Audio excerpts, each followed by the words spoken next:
हर महादेव दोस्तों, विष्णु भगवान की जय। आज हम आपको विष्णु जी की चकित कर देने वाली कहानी सुनाएंगे। तो आइए सुनते हैं इस कहानी को। आपने भगवान विष्णु के दशावतार की कथा तो पढ़ी या सुनी होगी, लेकिन हम इससे अलग हटके आपको एक ऐसी पौराणिक कथा बताने वाले हैं जिससे आपके शायद ही पढ़ा या सुना होगा। आओ आज हम बताते हैं कि भगवान विष्णु और गरुड़ की पौराणिक कथा। गरुड़ और विष्णु की पौराणिक कथा। ऋषि कश्यप की कई पत्नियां थीं, जिनमें से 2 वनिता और कद्रु थी। ये दोनों बहनें ही थीं जो एक दूसरे से ईर्ष्या रखती थी। दोनों के पुत्र नहीं थे, तो पति कश्यप ने दोनों को पुत्र के लिए एक वरदान दे दिया। वनिता ने 2 बलशाली पुत्र मांगे, जबकि कद्रु ने 1000 सर्प पुत्र रूप में मांगे, जो कि अंडे के रूप में जन्म लेने वाले थे। सर्प होने के कारण कद्रु के 1000 बेटे अंडे से उत्पन्न हुए और अपनी माँ से कहे अनुसार काम करने लगे। दोनों बहनों में शर्त लग गई थी कि जिसके पुत्र बलशाली होंगे, हारने वाले को उसकी दास्ता स्वीकार करनी होगी। इधर सर्प ने जो जन्म ले लिया था, लेकिन वनिता के अंडों से अभी कोई पुत्र नहीं निकला था। इसी जल्दबाजी में वनिता ने एक अंडे को पकने से पहले ही फोड़ दिया। अंडे से अर्ध विकसित बच्चा निकला, जिसका ऊपर का शरीर तो इंसानों जैसा था, लेकिन नीचे का शरीर अर्धपक्व था। इसका नाम अरुण था। अरुण ने अपनी माँ से कहा कि पिता के कहने के बाद भी आपने धैर्य खो दिया और मेरे शरीर का विस्तार नहीं होने दिया।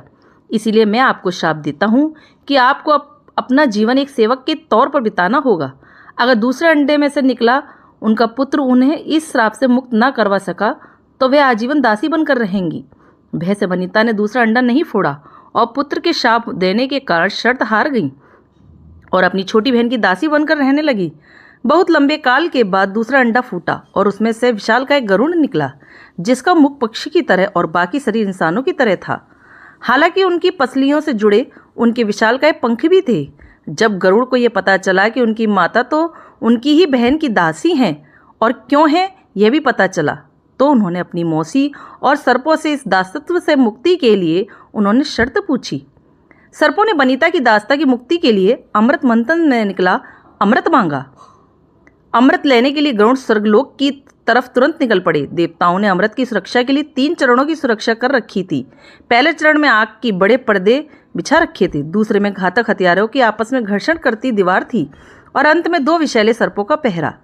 वहां तक भी पहुंचने से पहले देवताओं से मुकाबला करना था। गरुड़ सब से भिड़ गए और देवताओं को बिखेर दिया।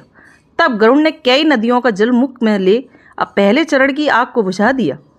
अगले पथ में गरुड़ ने अपना रूप इतना छोटा कर लिया कि कोई भी हथियार उनका कुछ न बिगाड़ सका और सांपों को अपने दोनों पंजों में पकड़कर उन्होंने अपने मुंह से अमृत कलश उठा लिया और धरती की ओर चल पड़े। लेकिन तभी रास्ते में भगवान विष्णु प्रकट हुए और गरुड़ के मुंह में अमृत कलश होने के बाद भी उसके प्रति मन में लालच न होने से खुश होकर गरुड़ को वरदान दिया कि वो आजीवन अमर हो जाएंगी। तब गरुड़ ने भी भगवान को एक वरदान मांगने के लिए बोला, तो भगवान ने उन्हें अपनी सवारी बनने का वरदान मांगा।